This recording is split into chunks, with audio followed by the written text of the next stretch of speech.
శ్రీరామ్ జై శ్రీరామ్ మాతాకి హిందూ ఐక్యత హిందూ ఐక్యత జై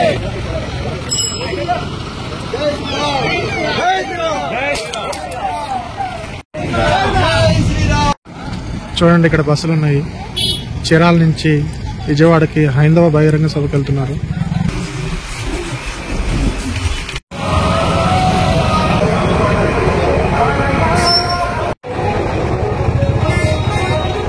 జై శ్రీరామ్. చూడండి హైందవ సోదరులు లక్షలాది మందిగా వచ్చారు. ఎక్కడ చూసినా జనమే.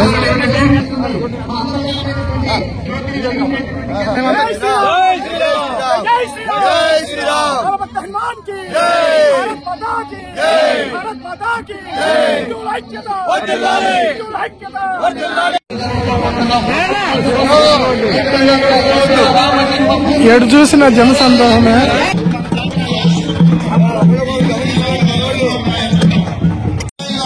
చూడండి అక్కడ బస్ ఎక్కారు. బస్సు పైన ఐఎమ్ హిందూ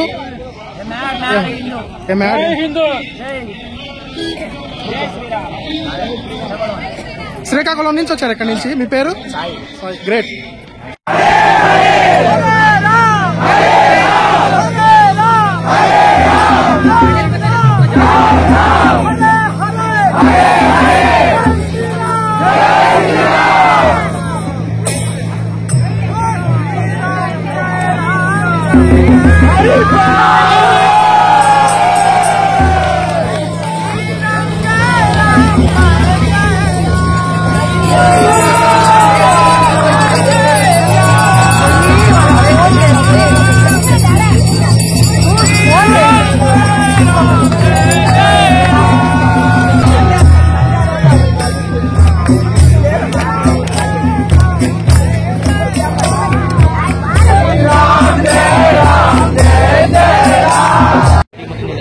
చూడండి ఇక్కడ పెరుగన్నము, అలాగే సాంబార్ రైస్. ఏర్పాట్లు మాత్రం లక్షలాది మందికి ఏర్పాట్లు చేశారు ఇక్కడ. ఇక్కడ చూడండి ఇక్కడ కట్ల పొయ్యిలు ఉన్నాయి. అలాగే పెరుగుకి సపరేట్ గా వెహికల్ కూడా పెట్టారు.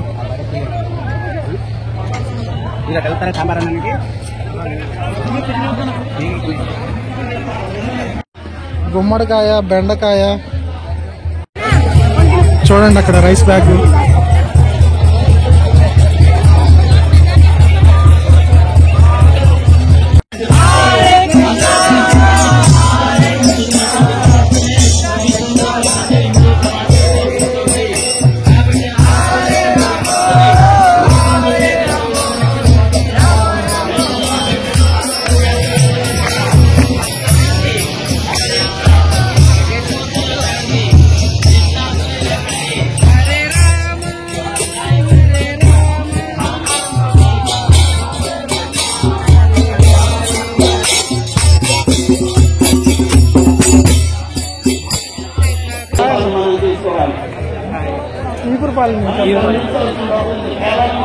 అన్న పేరు రామారావు.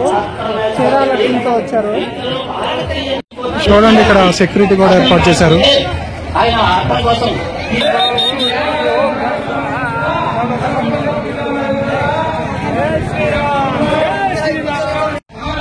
మొబైల్ హాస్పిటల్ చూడండి.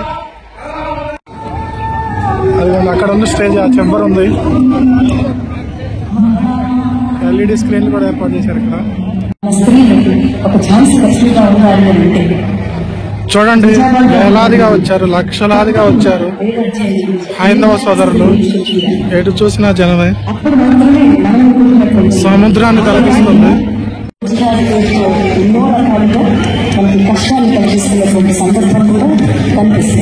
సనాతన ధర్మ పరిరక్షణ కోసం, పునర్వైభవ పునరుద్ధరణ కోసం, ఆలయాల ఆత్మగౌరవాన్ని నిలపడం కోసం ఆత్మవిశ్వాసంతో దీక్షా కంకణ బద్ధులై సంఘటితమై ఒక సైన్యంగా తరలివచ్చిన లక్షలాది హిందూ జనబంధు సమూహానికి 100 కోట్ల వందనం అర్పిస్తున్నాం. సమకాలీన సమాజంలో చలనచిత్రం అనేది కళా ప్రదర్శనకి ఒక ముఖద్వారంగా మారింది. అది వెండి తెర మీదైనా, ఉల్లి తెర మీదైనా, మన చేతుల్లో ఉన్న బుద్ధి తెర మీదైనా ఈ చలనచిత్రమే సంగీత, సాహిత్య, నృత్య, నటనాన్ని కళారూపాల ప్రదర్శనకి ముఖద్వారంగా మారింది. అయితే వచ్చిన చిక్కల్లో ఏంటంటే చలనచిత్రం, సినిమా అనేది ఒక వ్యాపారాత్మకమైన కళాత్మకమైన వ్యాపారం. అయితే మరే రంగానికి చెందిన వాళ్ళు అయితే జరిగిన ఈ తప్పుకి విమర్శించచ్చు, జరుగుతున్న ఈ నేరాన్ని వీటిపైన విరుచుకుపడచ్చు. కానీ అదే సినీ రంగానికి చెందిన వాడిని కాబట్టి ఇప్పటిదాకా జరిగిన ఈ హైందవ ధర్మ వ్యక్తిత్వ హననానికి యావత్ ఈ హిందూ సమాజం ముందు సినీ రంగం తరపున క్షమార్పణలు సమర్పిస్తూనే నేను ముందుకు వెళ్తున్నాను. ఆ క్షమార్పణల కంటే నేను సమర్పించకపోతే ఇంకొక మాట మాట్లాడే అర్హత కూడా నాకు లేదు. అయినా ఇక్కడ 4 మాటలు మాట్లాడటానికైనా నాకున్న ఒకే ఒక్క అర్హత ఏంటంటే, ఇక్కడ ఈ హైందవ శంఖారావాన్ని, శంఖనాదాన్ని పూరించిన విశ్వ హిందూ పరిషత్ నిర్వహించిన సరస్వతి శిశు మందిర్లో నా ప్రాథమిక విద్యా అభ్యాసం జరిగింది. వాల్మీకి రామాయణం, వ్యాస భారతం భారత సాహితీ వాంగ్మయ శరీరానికి 2 కళ్ళ లాంటివి. కానీ అదే వ్యాస భారతాన్ని, అదే వాల్మీకి రామాయణాన్ని వినోదం కోసం వక్రీకరించిన సందర్భాలు కోకోలరు. గత కొన్ని సంవత్సరాల ముందు వచ్చిన చిత్రాల నుంచి నిన్న మొన్న విడుదలైన కల్కి చిత్రం వరకు కూడా కర్ణుడికి పాత్రకి అనవసరంగా ఆపాదించిన గొప్పతనాన్ని చూసి ఒక సినిమా రంగానికి చెందిన వ్యక్తిగా నేను సిగ్గుపడుతున్నాను, నిర్మమాటంగా చెప్తున్నాను. అది కూడా ఈ కృష్ణా జిల్లా గడ్డ మీద నిలబడి చెప్తున్నాను. అప్పటి చిత్ర దర్శకులు, ఇప్పటి చిత్ర నిర్మాతలు ఇదే జిల్లా వారికి చెందిన వారైనా సరే పొరపాటు అని మనం చెప్పకపోతే ఈ హైందవ ధర్మంలో పుట్టినట్టు కాదు, ఈ హైందవ ధర్మాన్ని ఆచరించినట్టు కాదు, ఆయన హిందువుగా ప్రకటించుకోవడం వ్యర్థం అని చెప్పి గంభగతంగా తెలియజేస్తున్నాను. ఇప్పుడు ఈ సభలో, ఈ గొప్ప సభలో సత్యవాణి గారిని అభినవ ద్రౌపదిగా భక్తులు అభివర్ణించారు. ఆవిడ ఒప్పుకుంటారా? నిండు సభలో ద్రౌపదిని వలువలు వలచండి అని సలహా ఇచ్చిన కర్ణుని సూర్యుడు అంటే సత్యవాణి గారు లాంటి మహిళామణులు ఒప్పుకుంటారా? గంధర్వుల్ని చూసి, గంధర్వ సైన్యాన్ని చూసి ప్రాణమిత్రుని కూడా వదిలేసి ప్రాణభయంతో పరుగులెత్తిన కర్ణుని ధీరుడు, సూర్యుడు, వీరుడు అంటే ఈ హైందవ సమాజం ఒప్పుకుంటుందా? ఇలా ఎన్ని విధాలు చూసినా దానంగా వచ్చిన రాజ్యంలో దాకొచ్చిన కొద్దిపాటి సంపదను ఏదో దానాలు చేసినంత మాత్రాన ధర్మరాజంత గొప్ప దాత అని చెప్పి కర్ణుడిని అంటే మన సమాజం ఒప్పుకుంటారా?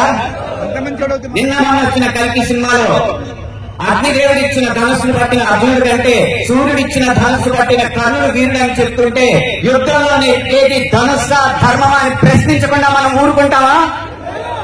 ఒక్క భారతంలోనే కాదు, వాల్మీకి రామాయణంలో రాయి ఆడదైనట్టు, రాళ్ళను తేల్చి వారధైనట్టు, రాముడు లవకుశుల మధ్య యుద్ధం జరిగినట్టు ఇలా చిత్రీకరణకు అందంగా ఉండడానికి ఎన్నో అభూత కల్పనలు, ఎన్నో వక్రీకరణలు జరుగుతుంటే ఇంకా మనం ఇలా ఊరుకుంటూ ఉంటే ఎన్ని సినిమాలు ఎలా వస్తాయి? ఒక్క వక్రీకరణే కాదు, చిత్రీకరణలో, గీతాలాపంలో ఎన్ని రకాల హననాలు జరిగినాయో మనం గమనిస్తూ ఉంటాం. మీరు కొంతకాలం ఒక హిందీ పాట మీద ఉంటారు, దమ్మునదం నిజాయహం బోలో శుభ శ్యామ్ హరే కృష్ణ హరే రామ్. రండి దమ్ము కొడదాం, కలుసుకుందాం, శుభ సాయంత్రం చెప్పుకుందాం, తర్వాత హరే కృష్ణ హరే రామ్ అందాం. భగవత్ తత్వాన్ని, భగవద్భక్తిని జగత్ ప్రస్తుతంగా జగద్విదితం చేసిన ఇస్కాన్ వారి నినాదం హరే కృష్ణ హరే రామ్ ని ఒక ఐటమ్ సాంగ్ లో పెట్టుకుంటే ఒప్పుకుంటావా? మీ ముందు ఇప్పుడు 2 దారులు ఉన్నాయి.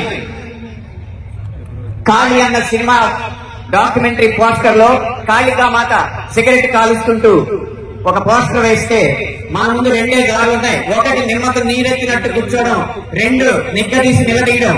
మీ దారి 1, 2?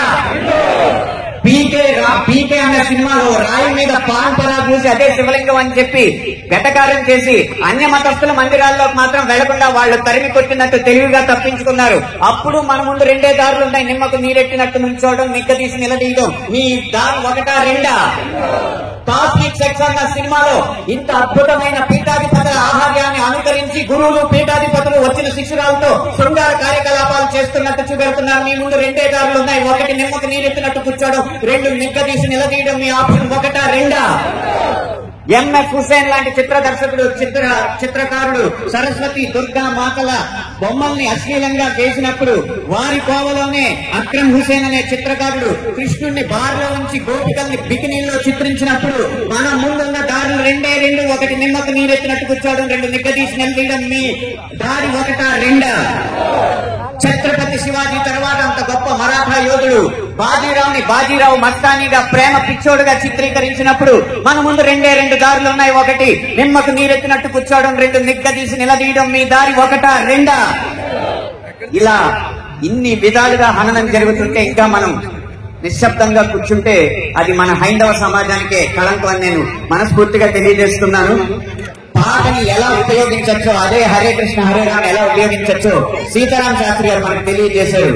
హరే రామ హరే కృష్ణ కృష్ణ కృష్ణ హరే హరే, రాములైనా కృష్ణునైనా కీర్తిస్తూ కూర్చుంటామా, వాళ్ళేం సాధించారో కొంచెం గుర్తిద్దాం మిత్రమా, సంగ్రం కూడా స్తంభించేలా మన సత్తా చూపిద్దామా, సంగ్రామంలో గీతా పాఠం తెలుపా. ఇది పాట రాయడం అంటే, ఇది పాట ద్వారా సమాజ హితం కోరడం అంటే, ఇది పాట ద్వారా మార్పు తీసుకురావడం అంటే, ఇది పాట ద్వారా ఉత్సాహం రేకెత్తడం అంటే, ఉద్వేగం రేకెత్తడం అంటే, ఉత్తేజితుల్ని చేయడం అంటే, ఈ దారిలో మాలాంటి పాటల రచయితలు అందరూ నడవాలని నేను కోరుకుంటున్నా. ఇక ఆఖరి అంశం, మాకు వ్యక్తిగతంగా జరిగేది తెర వెనక సినిమాల్లో అన్య మతస్థులు చేసేది ఒక్క అనుభవం చెప్పి మీకు ముగిస్తాను. ఒక సినిమా పాట రాయడానికి నేను ఒక సంగీత దర్శకుడి దగ్గరికి వెళితే ఆ పాటలో బ్రహ్మాండ నాయకుడు అన్న హిందూ పదం ఉందని చెప్పి ఆ పాట చేయనన్నాడు. నువ్వు ఒక్క హిందూ పదం ఉందని చెప్పి పాట చేయనన్నావు కాబట్టి జీవితాంతం నువ్వు చేసిన ఏ పాటకి నేను రాయనని చెప్పి ప్రతిజ్ఞ చేసి 15 సంవత్సరాలుగా నేను పాట రాయలేను. అలాగే ఒక పక్క రాష్ట్రం సంగీత దర్శకుడు వెళ్ళగానే దర్శక నిర్మాతలతో తిరుపతి ఆలయ విధానాలని విమర్శిస్తూ ఉంటే వాళ్ళు మిన్నక కూర్చుంటారు. ఎందుకంటే వాళ్ళకి మార్కెట్ ఉంది కాబట్టి. ఇదే మనం గీత గీయాలి కింద. సినిమా అనేది నేను ముందు చెప్పినట్టు వ్యాపారాత్మకమైన కళాత్మకమైన వ్యాపారం కాబట్టి ఆ వ్యాపారాన్ని సినిమాకి లేకుండా చెయ్యాలంటే హిందూ ధర్మాన్ని హననం చేసే సినిమాలని, హిందూ ధర్మంపై దాడి చేసే సినిమాలని ప్రభుత్వం బహిష్కరించకంటే ముందు మనం తిరస్కరించాలి. బహిష్కరణ కంటే తిరస్కరణే గొప్ప మార్గం. ముందు మనం తిరస్కరిద్దాం. వాటికి వ్యాపారం రాదు, డబ్బులు రాకపోతే ఏ నిర్మాత వచ్చి హిందూ ధర్మాన్ని హననం చేసే సినిమా తీసుకోవడం మనం చూద్దాం. భం భం భం భం ఫళా ఫళా మోగిందిర శంఖారావం, ఇది హైందవ శంఖారావం. హిందూ బంధువులందరొక్కటై ముందుకే గమని భావం, ముందు చూపాలి ప్రభావం. 3 నిమిషాల ఈ పాట రాసే అవకాశాన్ని, 5 నిమిషాల ఈ ప్రసంగం చేసే అవకాశాన్ని నాకు ఇచ్చిన ఈ నిర్వాహకులకి వేవేల పాదాభివందనాలు తెలియజేసుకుంటూ జై హింద్, జై శ్రీరామ్.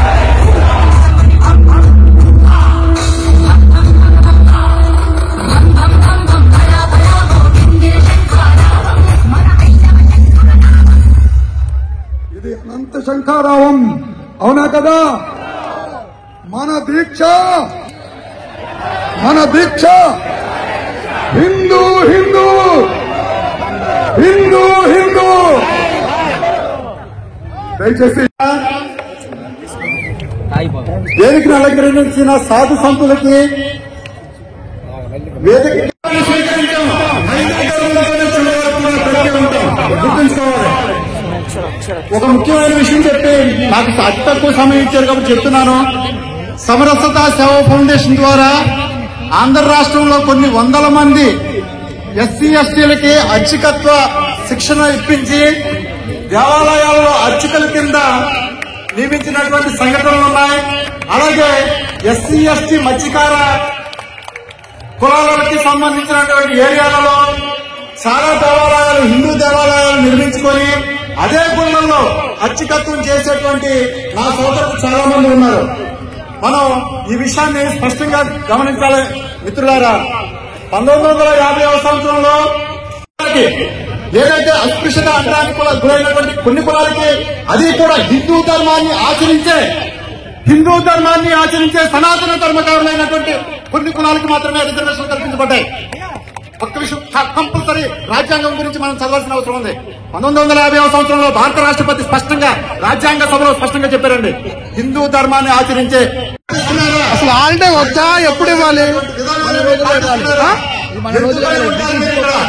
ఓకే, ఎప్పుడు ఇవ్వాలి? అన్ని మతస్థులు కూడా అది కూడా హిందూ ధర్మంలో ఉన్న చేసుకోండి, లేదంటే బయట. రామ లక్ష్మణ జానకి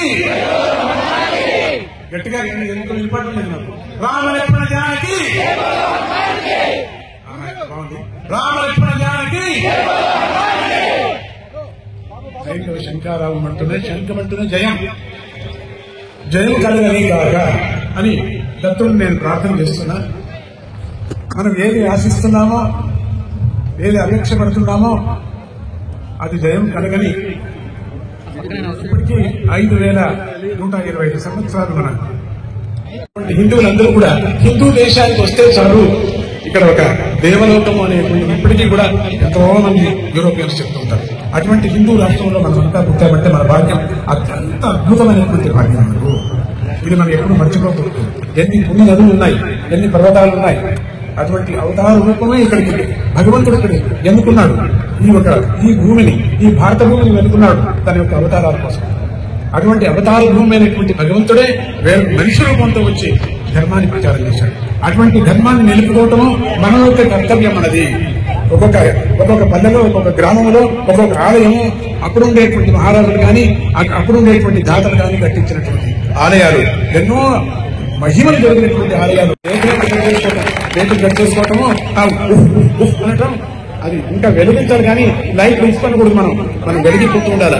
ఈ రోజు మనం అనుకున్నటువంటి వేదిక మీద కూర్చున్నటువంటి ఎందరో మహానుభావులు, మీకెంత అదృష్టం. అటువంటి వాళ్ళ మహానుభావులందరినీ దర్శనం చేసే యోగం మనందరికీ కలిగిందే ఆ శ్రీరామచంద్రుడు మనకు కలిగించాడు అన్నట్టు ఆ దత్తుడి కృప కలగని ఈ రోజు ఏమేమి హైందవ ధర్మం ఈ యొక్క కార్యక్రమాన్ని వేసుకున్నారో వాళ్ళ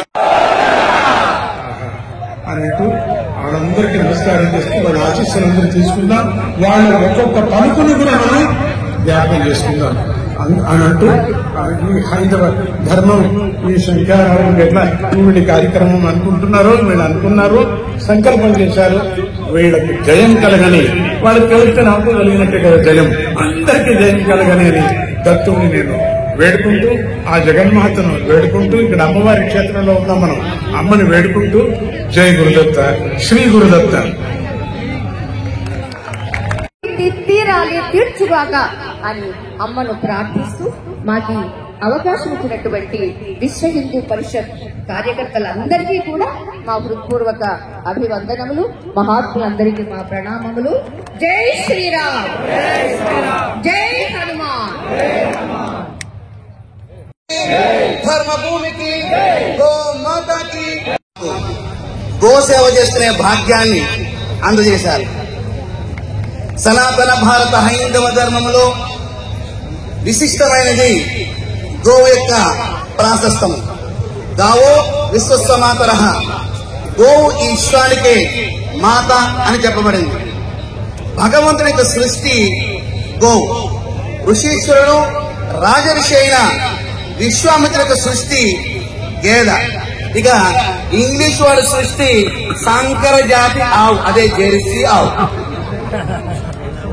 మనకి లభించిన వేదాల ఆధారంగా సుమారుగా 1331 సార్లు వేదాలలో గో ప్రస్థానం ఉన్నట్లుగా మనకు తెలియవస్తుంది.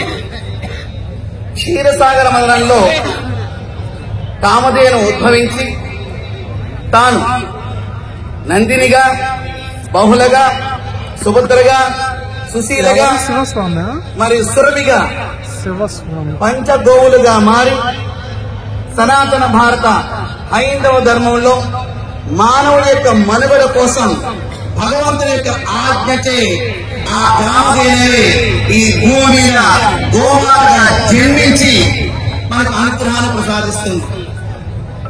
మన గృహాలలో గోప్రవేశాలప్పుడు గోవును ఉపయోగించుకుంటాం. యజ్ఞ యాగాది క్రతువులప్పుడు గోపూజతో ప్రారంభించుకుంటాం. నూతన దేవాలయ నిర్మాణాలు, పాత దేవాలయ జీర్ణోద్ధరణప్పుడు కూడా గోవు యొక్క ఆవశ్యకత మనకు ఉంటుంది. ప్రపంచానికే, అందున భారతదేశానికే ఆధ్యాత్మిక రాజధానిగా చెప్పబడిన మన అయోధ్యలో రామాలయం శంకుస్థాపనప్పుడు, బాలరాముడి దివ్య ప్రతిష్టప్పుడు గోపూజతో మనం ప్రారంభించుకున్నాం. అటువంటి గోవు యొక్క అనుగ్రహం ఈ విశ్వానికి మూలం. ఇది గోపూజకు సంబంధించింది. ఇక రెండవది గోసేవ. మనకి భారతదేశంలో గ్రామాలే పట్టుకోమలు, రైతే రాదు. ప్రతి ఒక్క గృహంలో కూడా గోవులు పెంచేవారు. తల్లిపాలు బిడ్డకు లేకపోతే ఉమ్మ పాలు ఉన్నాయి కానీ ఆవు పాలని ఆ తల్లికి అందించేవారు, గో క్షీరాన్ని.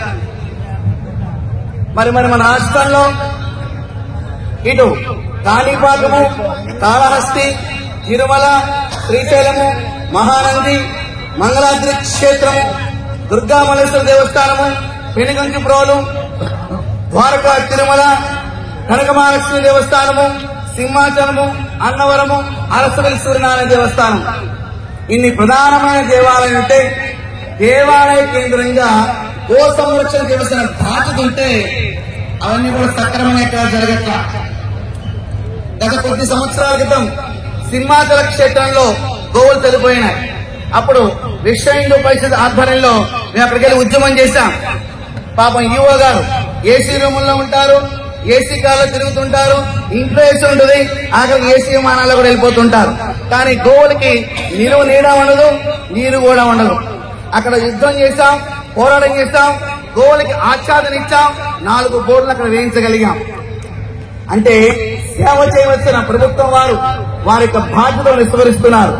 అందుచేత ఈ యొక్క వేదిక ద్వారా మేము విన్నవించేది ఏంటంటే ప్రతి జిల్లాకి కూడా గో సేవ కోసం, గో సంరక్షణ కోసం, గోవుల కోసం 5 ఎకరాల భూమిని కేటాయించవలసిందిగా ఈ యొక్క రాష్ట్ర ప్రభుత్వానికి ఈ వేదిక ద్వారా విజ్ఞప్తి చేస్తున్నాం. ఇక 3వది గోరక్ష. అసలైన వ్యవహారం ఇక్కడే ఉందండి.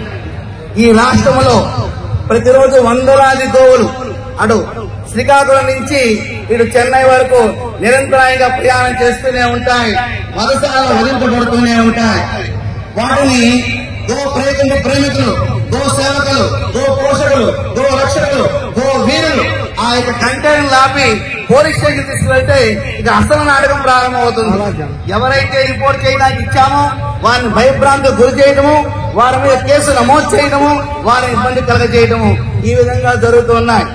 మరి ఈ విధంగా గోవు హత్యలకు గురవుతున్నాయి. కృతయుగంలో హిరణ్యకశిపుడు, హిరణ్యాక్షుడు, త్రేతాయుగంలో రావణ కుంభకర్ణాదులు, ద్వాపరయుగంలో కంసజరాసంతుడు, ఈ కలియుగంలో గో హత్యలు చేసేవారు వీరే రాక్షసులు.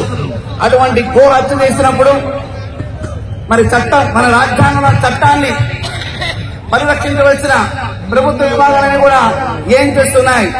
ప్రభుత్వంలో అన్ని విభాగాలు, వెటర్నరీ డాక్టర్ కానించి, కలెక్టర్ కానించి, పోలీస్ డిపార్ట్మెంట్ వారు కానించి, సంతాన దగ్గర ఉన్న అధికారులు కానించి అందరూ సమిష్టిగా ఒక నిర్ణయాన్ని తీసుకుని సమాజానికి ఒక సందేశాన్ని ఇవ్వవలసిన బాధ్యత వారి మీద ఉంది. కానీ ఇది జరుగుతుందా అంటే అది ప్రశ్నార్థకంగానే ఉంది. ఈ అఖండమైన హైందవ సంఘాల నిధుల ద్వారా ఒక చక్కటి సంకల్పాన్ని మనం చేసుకుందాం. అయోధ్యలో 2012వ సంవత్సరంలో విశ్వ హిందూ పరిషత్ అంతర్జాతీయ అధ్యక్షుడైనటువంటి మాననీయ అశోక్ సింఘాల్ గారి సంకల్పముగా అయోధ్యలో రామయజ్ఞాన్ని చేసిన 2012వ సంవత్సరంలో కరసేవాపురంలో ఏప్రిల్ మాసం, మే మాసంలో 21 రోజులు బాలరాముల చుట్టూ ప్రదర్శన చేస్తూ పంచకోసి పరిక్రమ చేస్తూ ఆ ఎండలో పాదరక్షణ లేకుండా ప్రదర్శన చేస్తుంటే దానికి బొబ్బలు వచ్చి, నీరు వచ్చి, అవి చితికి తోలు ఊరి రక్తము ఆ యొక్క నేల మీద అచ్చులుగా పడుతుంటే రామ భక్తితోనూ, రామనామంతోనూ, రామ జపంతోనూ, రామసేవతో తన్మయత్వానికి లోనయ్యి అక్కడ 3 సంకల్పాలు చేశాం. ఒకటి, ఢిల్లీ కేంద్రంగా ఈ కాషాయ ధ్వజం రెపరెపలాడాలని, శీఘ్రంగా అయోధ్యలో శంకుస్థాపన జరగాలని, గోవుని జాతీయ ప్రాణిగా ప్రకటించాలని. ఈ వేదిక ద్వారా గోవుని జాతీయ ప్రాణిగా ప్రకటించడానికి మనం సంకల్పం చేద్దాం. భారత మాత పట్ల మనసా వాచ కర్మణ భక్తి ప్రభుత్వంతో జీవిస్తానని, భారతీయ ఆచార సాంప్రదాయాలను పరిరక్షిస్తూ ముందు తరాల వారికి అందిస్తానని, భారతీయ శ్రద్ధా కేంద్రాలైన దేవాలయాల పట్ల బాధ్యతతోనూ, స్త్రీల పట్ల మాతృభావనతోనూ, నదీ మధ్యల పట్ల, వనముల పట్ల పునీత భావనతోనూ, గోవుల పట్ల శక్తి శ్రద్ధలతో జీవిస్తూ అఖండ భారత నిర్మాణమే ధ్యేయంగా గోవును జాతీయ ప్రాణిగా ప్రకటిస్తామని చెప్పేసి శంకరరావు వేదిక ద్వారా చక్కటి సంకల్పాలను చేసి మన గృహానికి వెళ్దాం. ఉదయించే బాలబాణుడు కాషాయమి అస్తమించే సూర్యనారాయణుడు, కాషాయమి త్యాగానికి స్వరూపం కాషాయం. ఇంతమంది మహానుభావులు త్యాగ స్వరూపులుగా ఇక్కడ ఏం చేసిన కారణం విశ్వ హిందూ పరిషత్ వారికి ఇస్తున్న ఈ అఖండమైన ఈ ధార్మిక ధర్మ సేవ యజ్ఞ కార్యక్రమం నిరంతరాయంగా ఇది మహా వటవృక్షంగా, ఎందుకంటే మా పరిస్థితి గుర్తే గొప్ప వటవృక్షం అండి. ఆ వటవృక్షంగా ఎదగాలని చెప్పి కోరుతూ లోకా సంస్థ సుఖినో భవంతు, సర్వేజన సుఖినో భవంతు. భారత్ మాతాకు.